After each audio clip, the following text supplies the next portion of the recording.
right, it's still Center Point AM45. Many thanks for staying with us on the program. I did say today that aside from Christmas, celebrating wins, we'll also be taking a look at the polity.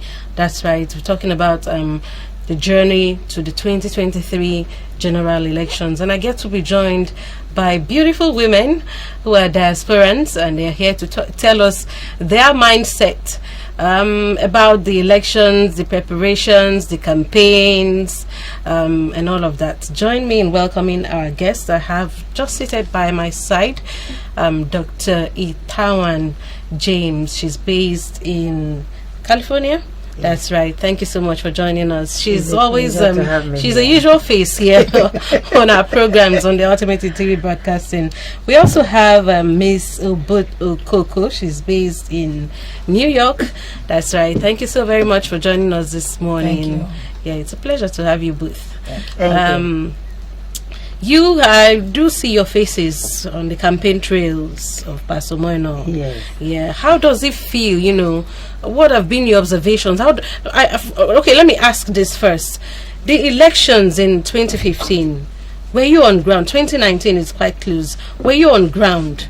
Yes. Okay. I was on ground as well as my sister here, but we were on ground. Okay. 2015 and 2019, but very much 2015. Yes. Okay. Yeah. Okay. How does it feel? You know, when you come home, participate in the campaigns and all of that. Yes. For me, that is the spirit of patriotism. I love my country. I love my state, and so as a card-carrying member of one of the parties, I don't want to, because we are not in deep yet to politics. But I feel it's my civic duty to come in and participate in the election. Yes, of course, in every election you have to support a candidate.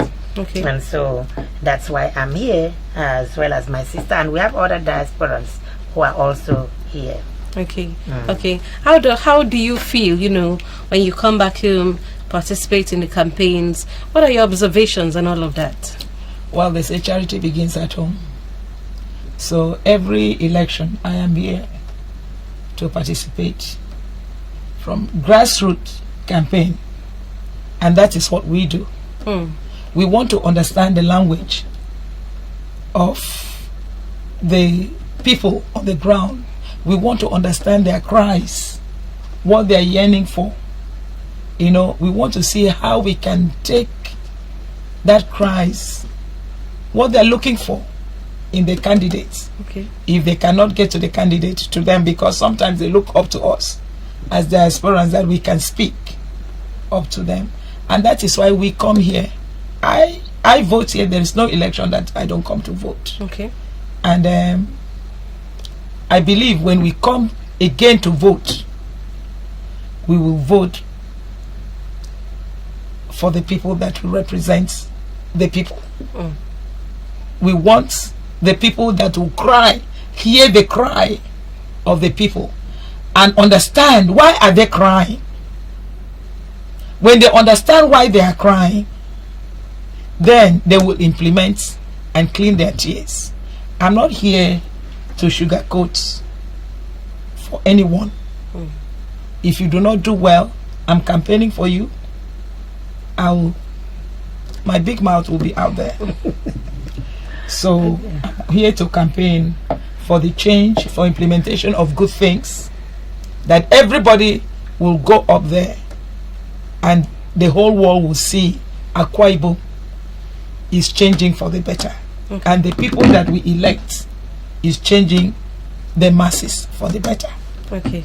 All right. You both, okay, because I had wanted to ask if you are card carrying, if you have your voter cards, but you already made us know that you do have that. card carrying member. Okay. Okay. I do understand that some diasporans do have their voter cards, but not all of them can find time to come home like you both have, have done.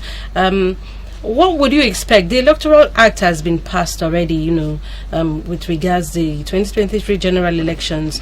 What would you expect in future, in the upcoming elections? What can be done? What do you want to be done so that diasporans can also participate in the elections from wherever they are? Or do you think you should even participate in the elections? Yes, of course, which is one reason why I'm here.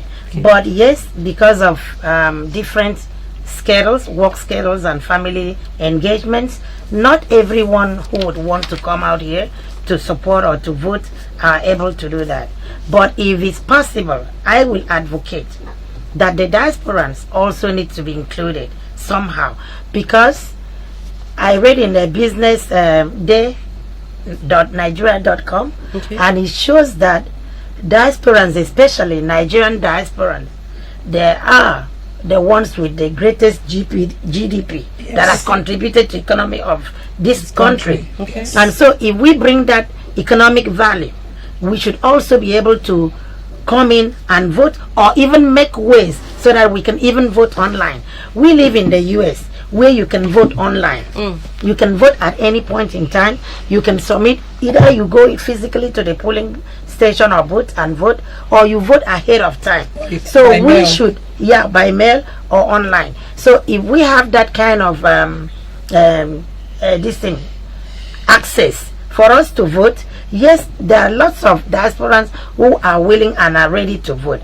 If we can bring in economic growth, if we can support, if we can also add to that economic growth, then we should also have a voice in governance, in leadership. Okay. For you, Mr. Okoko. Yes, 2015 and 19, I think I went to almost all the local government areas Okay. during the campaign. Wow. I went. 2019, the same. Most of us, we come here, when we come here to vote, to help in the electoral procedure, Okay. to campaign, we do not, we lose money, because in America, if you do not work, you do not get. Even you campaign for Biden, nobody pays you a dime. We campaign for Obama, nobody pays us. Here, it is different. But when we come from there, we sacrifice our salary. You make sure that you pay your rent or mortgage 3 months ahead of time. You pay your electric bill, your water bill, everything ahead of time before you come here. Okay. But sometimes we come here, we sacrifice all that, and we come here and campaign. We don't get the result, not personal results, the satisfaction of helping the masses. And that is what we want. And that is why we always come to campaign. And I don't know if I missed your question or answered You have. your question. You have. So it is a sacrifice of love, Okay. labor of love. Everybody would want to come here and vote, but I think they were talking about helping the diasporans to vote. That's right. They are going to pass that electoral act. I don't remember the detail. I don't want to say what I'm not really sure of. But if they help us to vote from abroad, a lot of people will vote, because there are a lot of people that have 3-4 children. They cannot leave them, to come here and campaign and vote. We have the capacity of time, and maybe we are doing our own businesses, so we can take the loss. So it is loss that we are taking from our business, because by the time you go back, things might go wrong and you might not be paid. Yeah. So we know that loss is for the love of the state, Okay. of our country. Okay. Yes. Okay. All right. In all your campaigns, I'm sure you've come across the women who are vying for positions. Are you satisfied with the number of women, or do you want more? Oh, thank you very much for giving me that question. Oh, Okoko. Can you count how many women senators we have in this state? How many of them do we have? 2? Okay. So there is a problem with our women leaders in this state. When you are elected a senator, what do? I don't think Akwa Ibom women want charity anymore.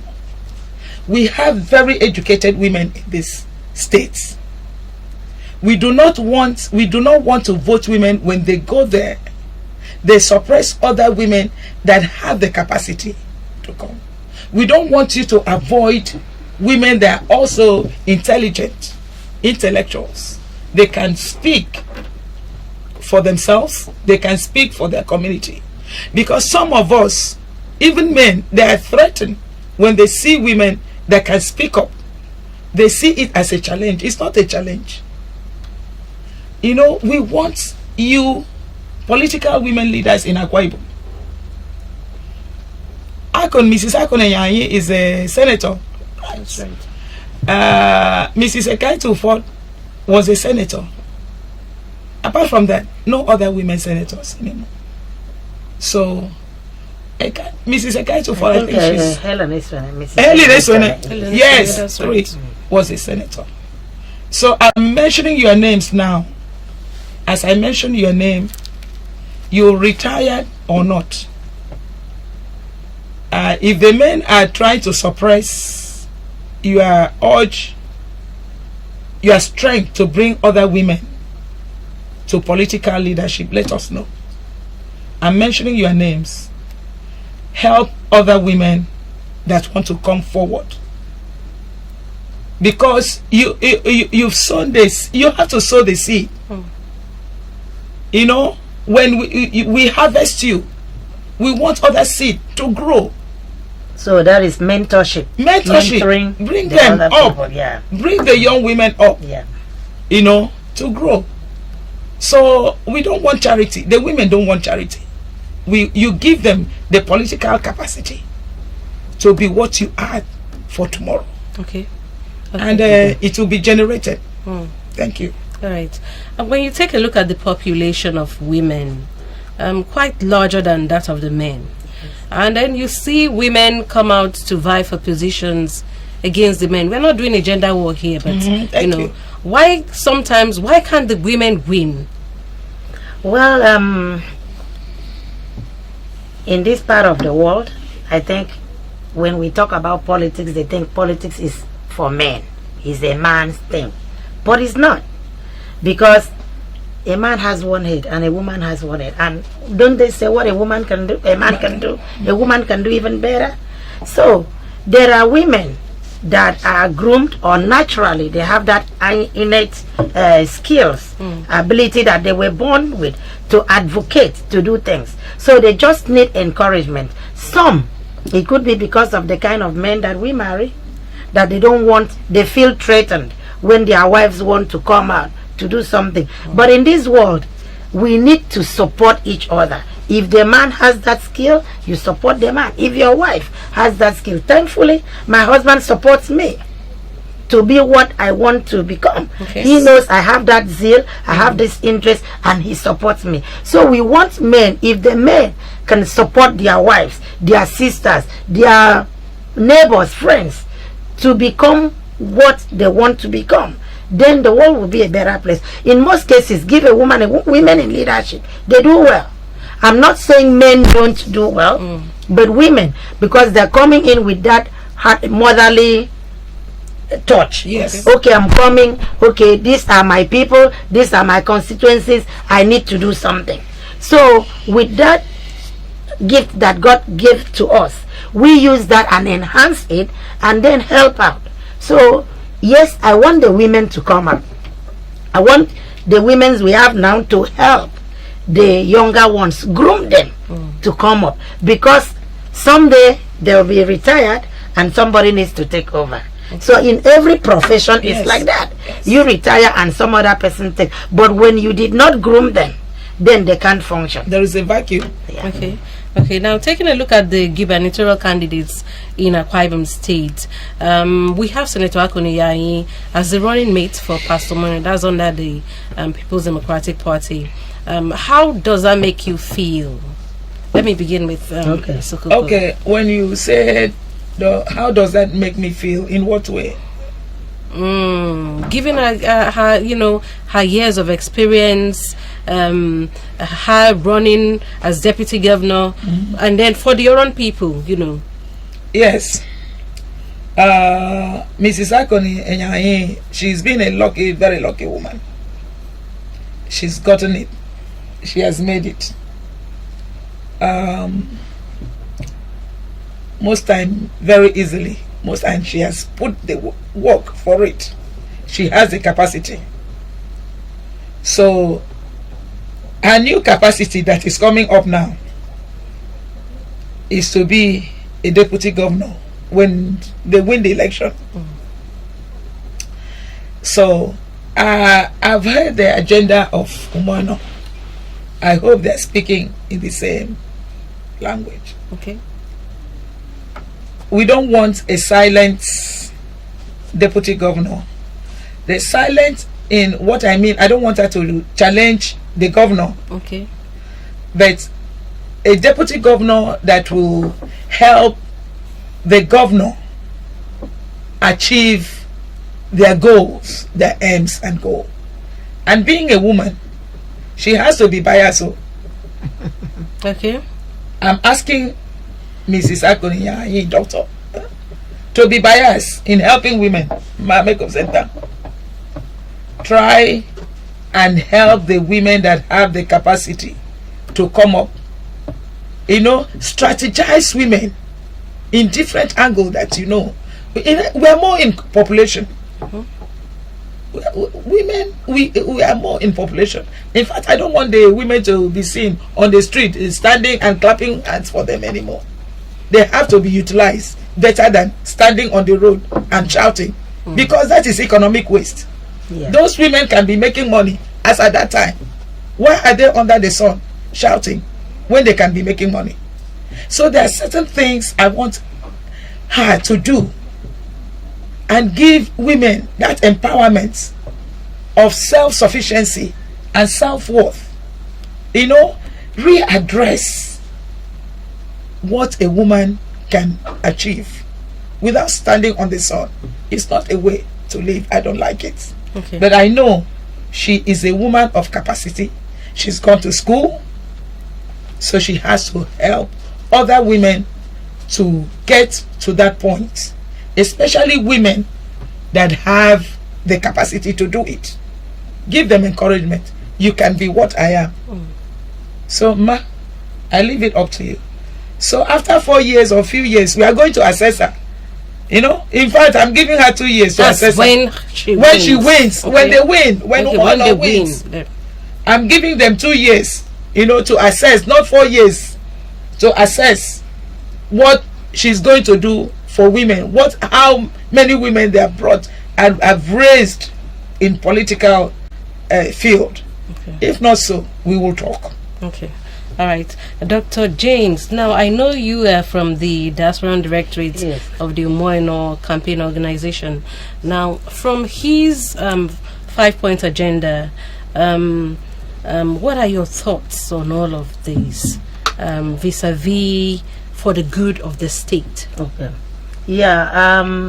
I really key into his 5-point agenda, Arise agenda. That's for agriculture, and so what it hinges on food security, alleviation of poverty.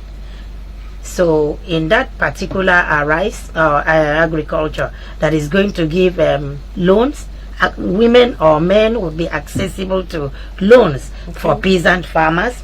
They can also use that to improve, get into mechanized farming, integrated farming, like he spoke the other day in INE. Okay. That is going to involve the rice and cocoa integrated farming, where they can export. So we are looking at, if that is done in the rural areas, the good thing is each local government area that he goes into, there is a need assessment that was already done. So you already identified the needs of that local government area and spoke on that and said this is what he will do. So I key into that.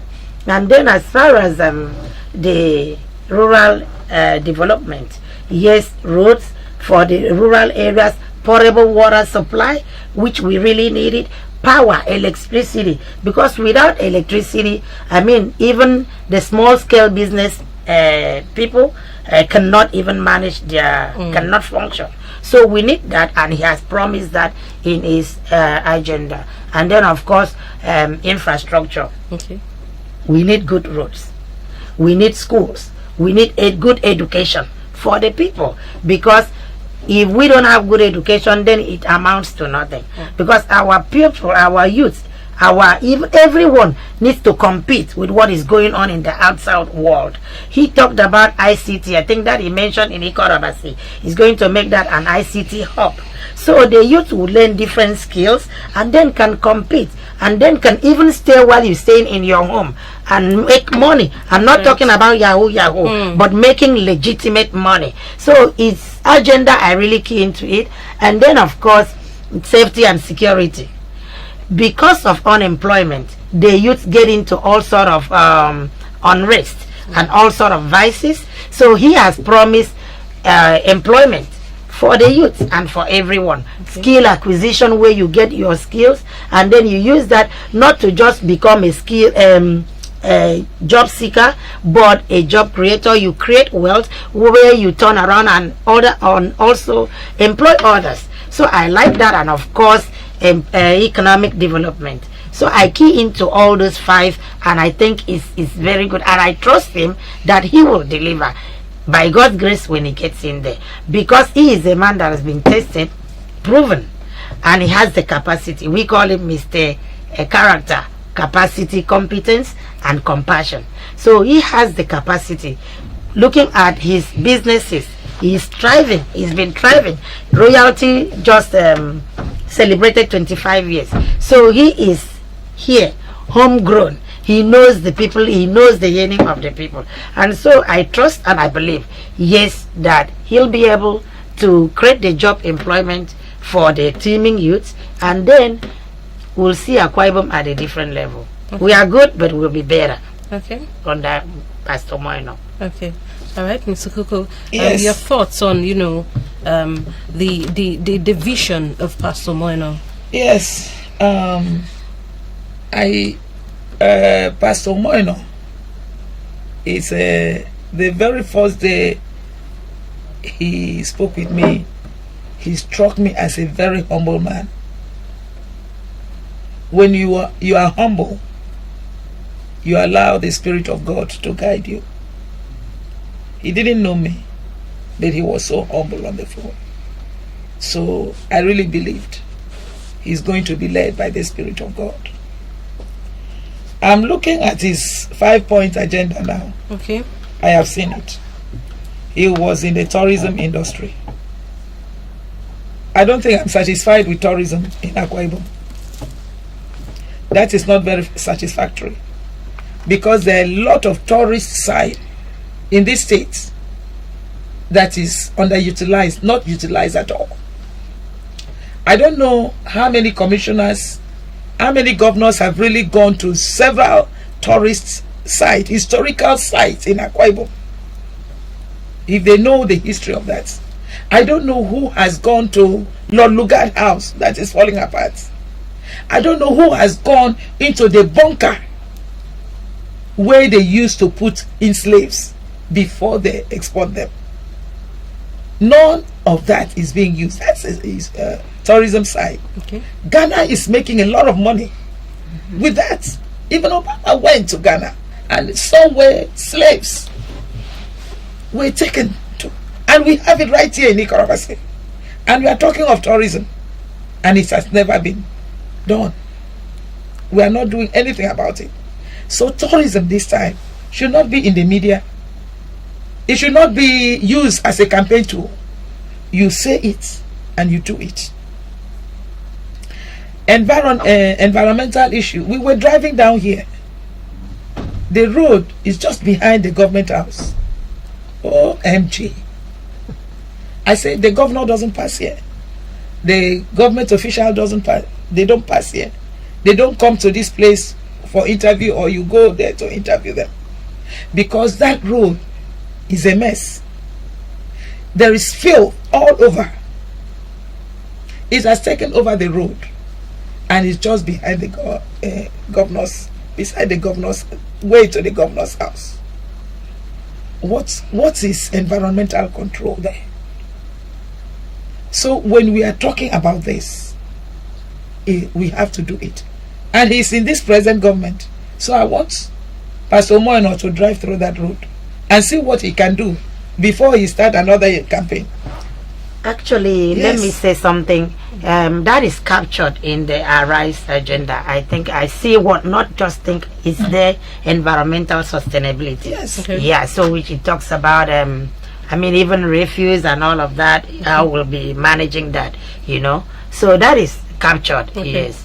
That's why I said that he has already carried out a needs assessment. So he knows what and what and what, and his Arise agenda has already captured that too. Okay. Yeah. Talking about economic and industrial advancement, well, I don't know how many industries are really functioning in Akwa Ibom right now. And those functioning industries, if they have functioned, how many youth have they absorbed as well as given job? I went to a motor park the other day. Somebody's car was impounded, and the youth collected money from the guy, Okay. and they collected money to drink.